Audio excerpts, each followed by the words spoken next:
Өршіл жас кәсіпкер өзінің сәнді тұрғын үй кешенінің алдында жаңбырдан иісініп тұрған екі әйелді жолықтырады. Ол бір сәттік сезімге еріп, оларға қатаң ережелер мен эмоционалды қашықтықты міндеттей отырып, бірнеше күн гаражда түнеуге рұқсат береді. Суық ниетпен басталған бұл қадам оның өмірін, бизнесін және сенімдерін тас-талқан еткен 8 айға ұласады. Бірақ ескертусіз гаражға кіргенде көрген жаңалығы оны шын мәнінде кімге айналғанын мойындауға мәжбүр етеді. Сол наурыздың бейсенбісінде Алматы аспанынан құйған жаңбыр жай ғана жауын емес еді. Бұл қалада жылына бірнеше рет болатын, жаңалықтарда тарихи көрсеткіш және жаппай кептеліс деген тіркестермен сипатталатын, ал қарт тұрғындардың бұрын жаңбыр келе жатқанын ескертуші еттеп бастарын шайқайтын нағыз нөсер болатын. Бұл жолы олай болмады. Аспан ешбір келіссөзсіз, ескертусіз ашылып, асфальтқа, тротуарларға, көліктер мен адамдардың үстіне кек алғандай суды аяусыз төкті. Қала бір жазық істегендей, бұл нөсер соның өтеуі сияқты көрінді. Рафаэль Нұрланұлы бұл оқиға болған кезде Ақсұңқар элиталық тұрғын үй кешенінің шынылы кіреберісінде тұрған еді. 32 жаста, графит түсті италиялық үлгідегі костюм киген, табаны көше суына арналмаған қымбат былғары туфлиі жарқырайды. Ол Достық даңғылындағы кездесуге дәл 14 минут ерте шыққан болатын, 15 емес, өйткені 15 минут тым көп, ал 12 минут қауіпті. Енді ол кіреберісте тұрып, қосалқы жоспарын іштей есептеп, нөсерге салқынқанды қарап тұрды. Қолындағы телефонында такси қосымшасы ашық, жүргізуші 11 минутта келеді. Рафаэль бәрін есептеген. Такси көрші көшедегі кептелістен шығады, ал оның клиентке кешікпей жетуіне 5 минуттық терезесі болады. Бұл мүмкін еді. Бұл дәлдік еді.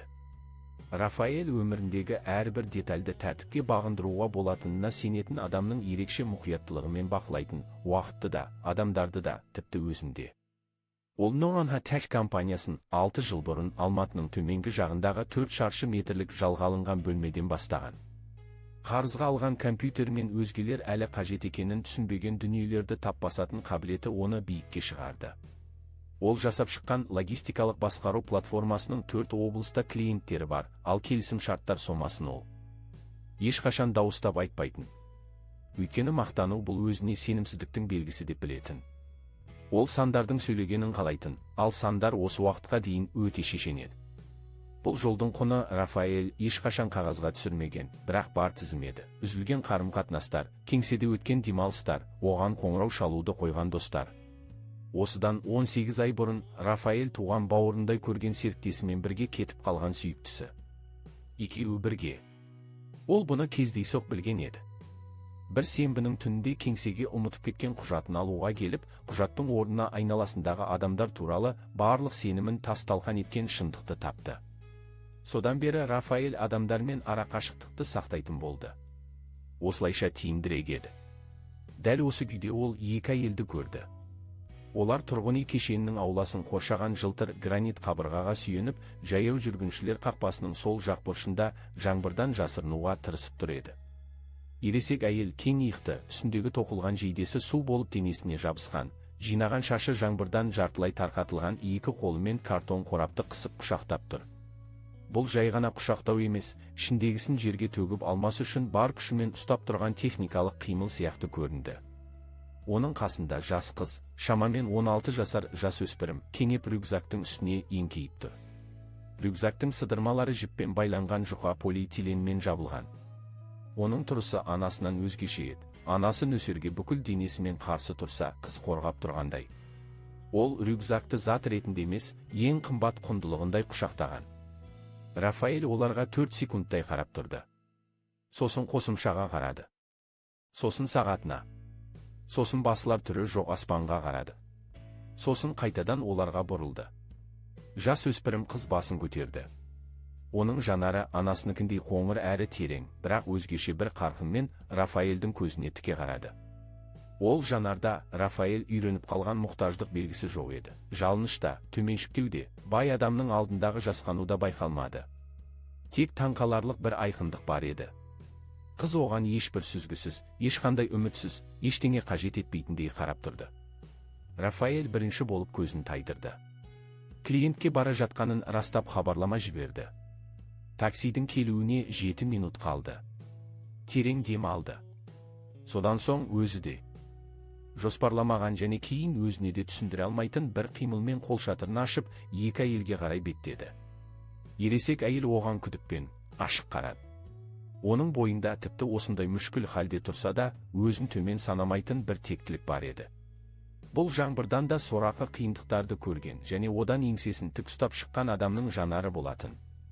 Қайырлы күн, деді Рафаэль, даусы өзі ойлағаннан да суық шықты. Қайырлы күн, деп жауап берді әйел. Артық сөз айтпады.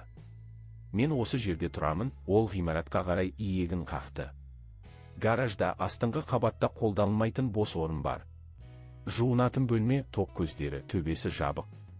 Егер бүгін түнде немесе бірнеше күнге паналайтын жер керек болса. Әйел бірден жауап берген жоқ. Ол күтіп тұрған жоқ, ол есептеп тұрғандай үнсіз қалды. Рафаэль оның қауіп-қатерді бағамдап тұрғанын сезді. Бейтаныс адамның сәнді үйдің гаражына шақыруы ертегілерде сенбе деп үйрететін жағдайдың нақ өзі еді. Ол жақсылық пен арам ниетті ажырата алатын әйелге ұқсады. Бұл тұрақты емес, деп қосты Рафаэль 2-3 күнге. Мәселелеріңізді шешіп алғанша ғана. Сіздіңше қандай мәселе 3 күнде шешіледі? Бұл сұрақ агрессивті емес, дәл еді. Ол Рафаэльдің сөзіндегі бұлыңғырлықты бірден байқап, оны бетіне басты. Рафаэль жауап бермеді. Бұған шынайы жауап жоқ еді. Ережелер бар, деді ол тақырыпты өзгертіп. Кешкі онан кейін тыныштық сақтау. Тұрғын үй кешенінің ортақ аумақтарына шығуға болмайды. Тек бүйірдегі қақпамен кіріп шығасыздар, мен кодты беремін. Коридорларда жүруге болмайды. Әйел оған тағы бір сәт қарап тұрды да, қанша? Деп сұрады. Ештеңе керек емес. Тегін дүние болмайды. Бұл жағдайда болады. Жас өспірім қыз анасының жеңінен ақырын тартты. Бұл Рафаэль байқамай қалатындай нәзік қимылы еді. Анасы қызына қараған жоқ, бірақ оның тұрысы өзгерді. Сөзбен айтып жеткізгісіз бір шешім қабылданды. Менің атым Камила Султанова, деді әйел. Бұл қызым, іңкәр. Рафаэль басын изеді. Өз атын айтпады. Олар да сұрамады. Ол домофон арқылы күзетшіге екі туысының бірнеше күн гаражда болатынын ескертті де, оларды бүйірдегі жолмен астыңғы қабатқа алып түсті. Гараж кеңеді, 3 көлік сиятын орынның біреуін ғана Рафаэль қолданатын. Қабырғалары сарғышақ түске боялған, шетінде 2 жылдан бері бос тұрған темір сөрелер бар. Төбедегі люминесцентті шам жаққан кезде жыпылықтап барып жанды. Бұл әдемі жер емес еді. Бірақ төбесі жабық, құрғақ және жабылатын есігі бар болатын. Камила ештеңе деместен ішке кірді. Қорапты жерге ақырын қойып, айналаны көзімен шолып шықты. Тоқ көздері, жуынатын бөлменің есігі, қабырғалардың арақашықтығы. Сосын езілген картонды асықпай аша бастады. Іңкәр бір сәт ортада тұрып төбеге, жан-жағына қарады. Сосын Рафаэльге бұрылып, балалықтан ада, салмақты дауыспен, рахмет, деді. Бұл ұялғаннан айтылған алғыс емес еді. Бұл құтылғанына мәз болған адамның қуанышы да емес. Бұл көмекті қабылдай отырып, өз қадір-қасиетін түсірмеген адамның мойындауы еді. Рафаэль басын изеп, шығып кетті. Есікті артынан жапты. Таксиде жүргізуші кептеліс, жаңбыр, қаланың жұмысы тоқтап қалғаны туралы айтып жатты. Рафаэль қысқа ғана жауап беріп, жол бойы суланған терезеден сыртқа қарап отырды. Кездесу ол жоспарлағандай өтті. Клиент күткен сұрақтарын қойды. Рафаэль алдын ала дайындап келген есептерін көрсетті. Кездесу қол алысумен және 10 жұмыс күні ішінде жауап беру туралы уәдемен аяқталды. Рафаэль мұндай уәделердің мәнін жақсы білетін. Пәтеріне оралған соң кешкі асын ысытып ішіп, түн ортасына дейін жұмыс істеді. Ұйықтар алдында күзетшіге хабарласып, гараждағыларға гигиеналық жиынтық қалдыруды өтінді. Жарықты өшіріп жатты. Қараңғы бөлмеде төбеге қарап ұзақ жатты. Ол өзінің өмірлік ережелеріне мүлдем сай келмейтін іс жасады. Ешқандай есепсіз, пайдасыз, логикасыз қадам. Және оны таңғалдырғаны жасаған іс емес, сол іс үшін ешқандай өкініш сезінбеген ие. Келесі 3 күн ішінде Рафаэль өзінің үйреншікті әдісіне көшті, арақашықтықты сақтады. Гаражға түскен жоқ. Күзетшіден жағдайды сұрамады. Күнделікті жұмыс кестесінде ол екі әйел туралы ойға орын қалдырмауға тырысты. Ой мазалай бастағанда ол бірден назарын есептерге немесе электронды хаттарға аударатын. Бұл оның жылдар бойы қалыптасқан қорғаныс механизмі еді. Келесі күні таңертең күзет арқылы жіберген қағазында 8 жолдан тұратын қысқа нұсқаулық болды. Ережелерді қайталап, қақпаның кодын жазды, гигиеналық жиынтық пен 2 жайма туралы ескертті. Соңында шұғыл жағдай туындаса, күзетке хабарласыңыз деп жазды. Өзінің жеке нөмірін емес, күзетті. Бұл ол үшін маңызды шекара еді. 4-ші күні таңғы ауысымдағы күзетші Жарбол аға Рафаэльді холда тоқтатты. Қайырлы таң, Рафаэль мырза. Гараждағы ханымдар кір жуу үшін шаруашылық бөлмесін қолдануға бола ма деп сұраған еді.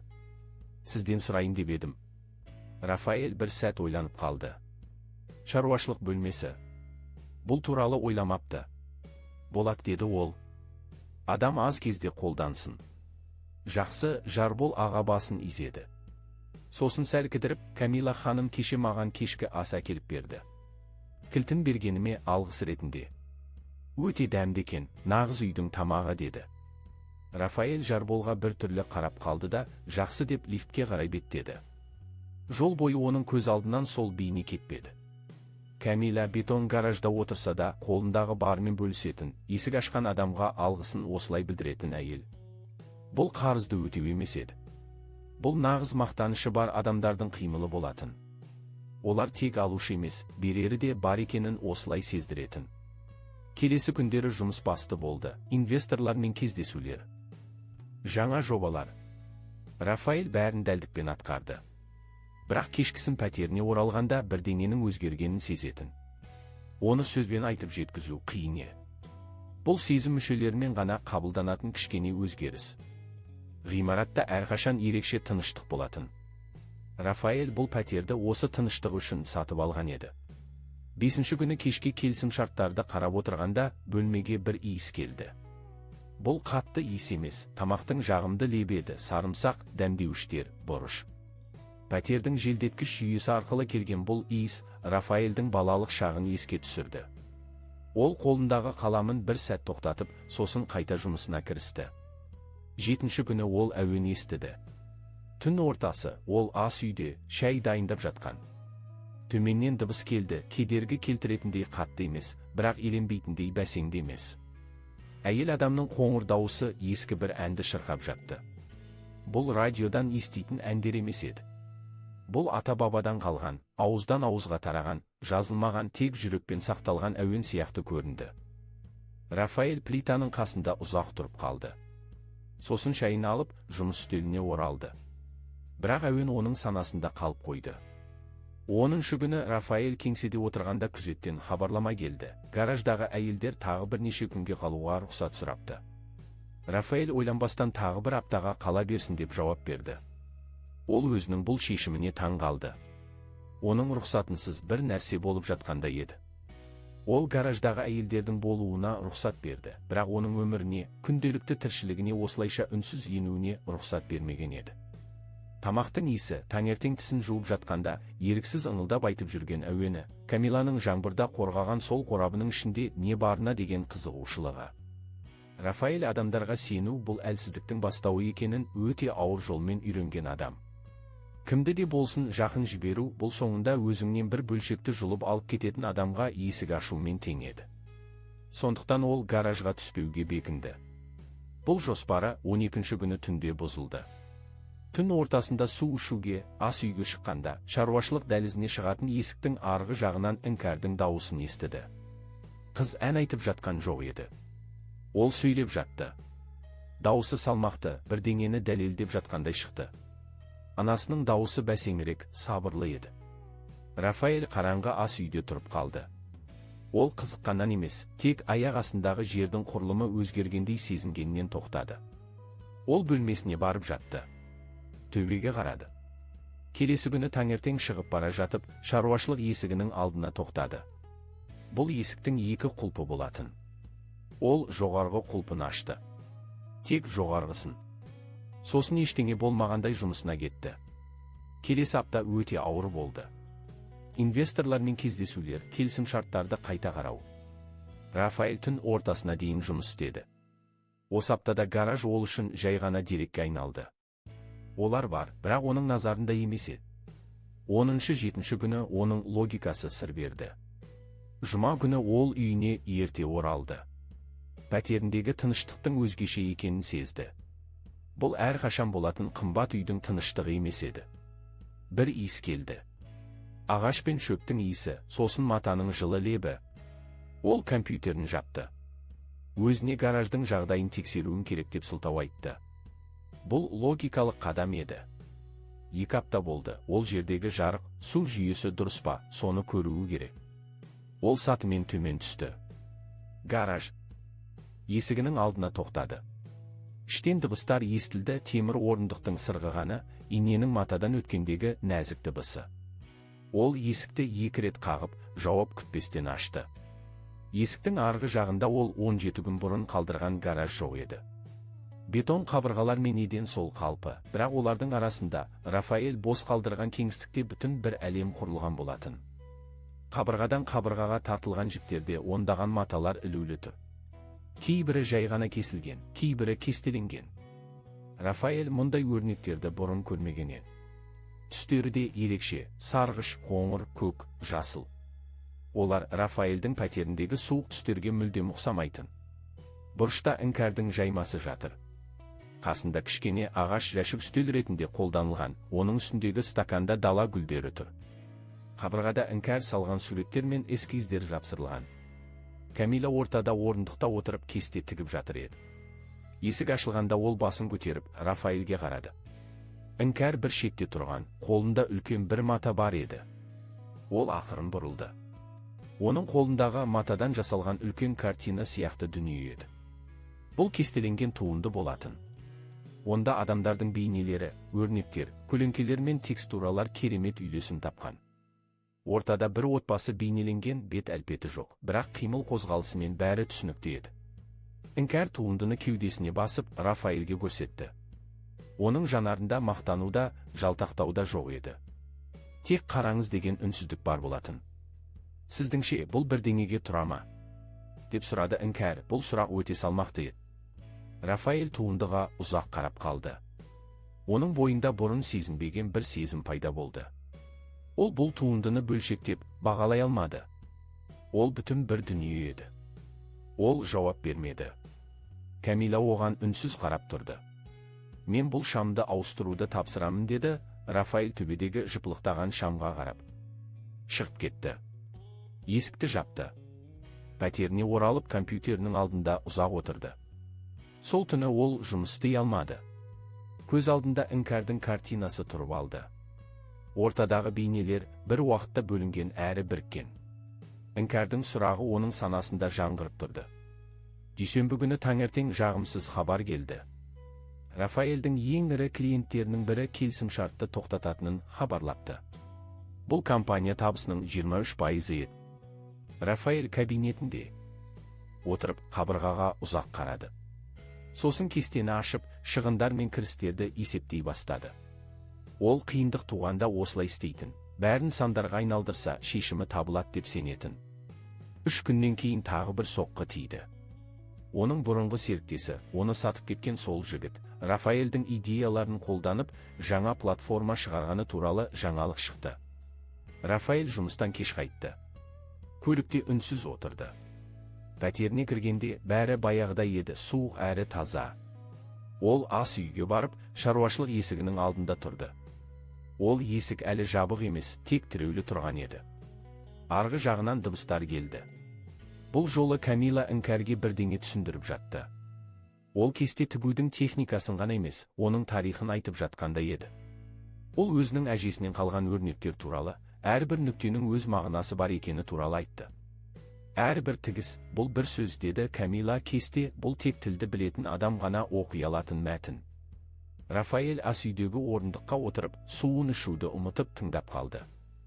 Ол өз әжесін еске алды. Ол өзінің де өткеннен, тамырынан алыстап кеткенін сезді. Ол бәрін сандар мен есептерге айырбастап жібергенін түсінді. Келесі күндері ол шаруашылық есігін әдейі ашық қалдыратын болды. Ол дыбыстарды естігісі келді. Жұма күні таңертең ол іңкәрді қақпаның алдында жолықтырды. Қыз дүкеннен келе жатыр екен. Қайырлы таң деді Рафаэль, жағдайларыңыз қалай? Жақсы, деді Іңкәр, анам тапсырыс алды. Көршілердің бірі маталарды көріп, үйіне кесте сұрапты. Біз жақында өз шығынымызды өзіміз өтей алатын боламыз.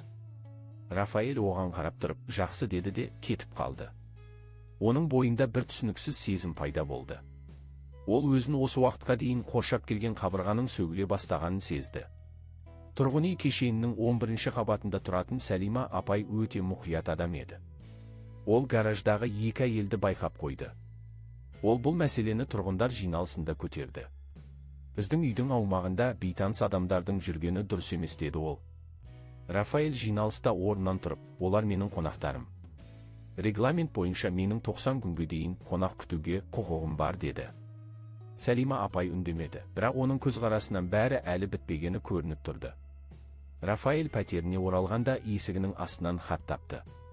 Анонимді хатта үйдің қауіпсіздігі мен беделін ойлау керектігі жазылған. Рафаэль хатты қоқысқа тастады. Ол Камила мен Іңкәрге ештеңе айтпады. Ол оларды қорғағысы келді, бірақ мұны қалай істерін білмеді. 4-ші айда Рафаэль гаражға кішкене жылытқыш алып келді. Гараж суық еді. Ол оны есіктің алдына қалдырып кетті.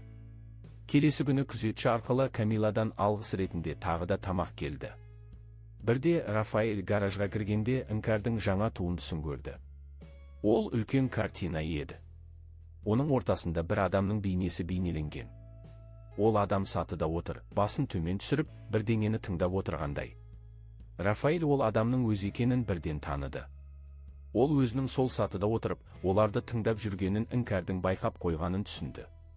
Бұл сіз, деді Іңкәр, сіз түнде сатыда отырып, бізді тыңдайсыз. Мен сіздің қадамдарыңызды танимын. Рафаэль ештеңе дей алмады. Ол өзінің осыншалықты ашық көрініп қалғанына таң қалды. Бір аптадан кейін Валентина есімді танымал өнер зерттеушісі гаражға кездейсоқ кіріп қалады. Ол Іңкәрдің жұмыстарын көріп таң қалады. Мен көрме ұйымдастырғым келеді, дейді ол. Іңкәр бұл жаңалықты Рафаэльге айтты. Рафаэль оның жетістігіне шын жүректен қуанды. Ол өзінің де өмірінде бірдеңенің өзгергенін сезді. Ол бизнесінде жаңа бағыт тапты, кішігірім қолөнершілер мен өндірушілерге арналған платформа жасауды қолға алды. 8-ші айда Іңкәрдің көрмесі ашылды. Рафаэль көрмеге барды. Ол жерде Іңкәрдің сол үлкен картинасын көрді. Оның аты тыңдаушы еді. Көрмеден кейін Камила мен Іңкәр өз жолдарымен кетті. Олардың өз шеберханасы, өз өмірі басталды. Рафаэль оларға көмектесті, бірақ оларды ұстап қалмады. Рафаэль өз пәтерінде отырып, терезеден қалаға қарады. Ол енді жалғыз емес еді. Ол өзін тапқан болатын. Ол суық кәсіпкерден жүрегі бар адамға айналды. Жаңбырлы бір күні басталған бұл хикая оның өміріндегі ең маңызды сабақ болып қалды. Ол адамдарды жақын жіберуден қорықпауды үйренді. Ол өмірдің тек сандардан емес, сезімдер мен адамдар арасындағы байланыстан тұратынын түсінді.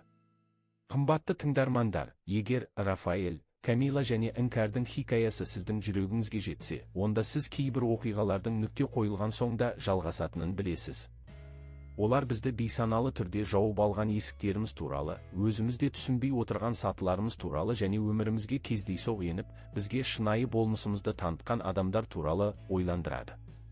Біз сіздер үшін осындай әсерлі оқиғалар топтамасын дайындадық. Егер бұл хикая сізге ұнаса, арнамызға жазылып, лайк басуды ұмытпаңыз. Біз күн сайын сіздер үшін жаңа хикаялар ұсынамыз. Пікір қалдырыңыз, қай кейіпкер сіздің жүрегіңізге жақынырақ болды. Біз әрбір пікірді оқимыз. Келесі кездескенше. Хикаяның соңы.